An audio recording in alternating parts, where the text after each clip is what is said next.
Orissa rape અને હત્યાનો ગુનો ઉકેલાયો છે। દરજીના ટેગથી પોલીસ હત્યારા શોધી પહોંચી હતી। આરોપી સુધી પહોંચવા સુરત પીસીબીએ ઓરિસ્સા પોલીસને મદદ કરી અને લિંબાયતથી આરોપી પકડાયો હતો।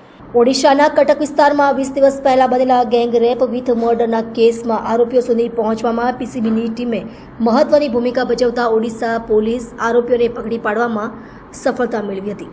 પોલીસ પાસેથી મળતી માહિતી મુજબ ગત તારીખ 13મી ડિસેમ્બરના રોજ ઓડિશાના કટક વિસ્તારમાં આવેલી કથજોડી નદીના કિનારે મૃત હાલતમાં અજાણી મહિલાની લાશ મળી આવી હતી, જે બોડી ઉપરના નિશાનને આધારે તેની ઉપર ગેંગ રેપ થયા હોવાના નિષ્કર્ષ પર પોલીસ પહોંચી હતી, જેને આધારે ઓડિશા પોલીસ દ્વારા ગેંગ રેપનો ગુનો નોંધી તપાસ હાથ ધરવામાં આવી હતી।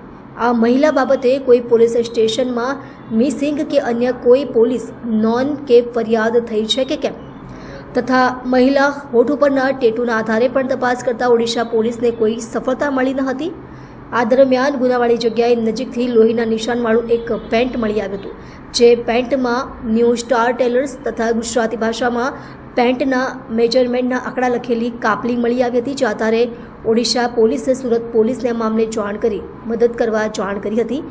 આ મામલે પીસીબીની અલગ અલગ ટીમ બનાવી તપાસ હાથ ધરી હતી। આ દરમિયાન એક ટીમને લિંબાયત વિસ્તારમાં એક ન્યૂ સ્ટાર ટેલર્સ નામની દુકાન હોવાની હકીકત જાણવા મળી હતી, જેની આધારે પોલીસે આ દુકાનમાં જઈ તપાસ કરતા કાપલીની કાર્બન કોપી મળી આવી હતી। બાદમાં પોલીસે કાપલીમાં લખેલી તારીખની આધારે ટેલરની દુકાનના સીસીટીવી ચેક કરતા આરોપીઓની ઓળખ કરી આરોપીઓ ઓડિશાના હોવાની જાણ થઈ હતી।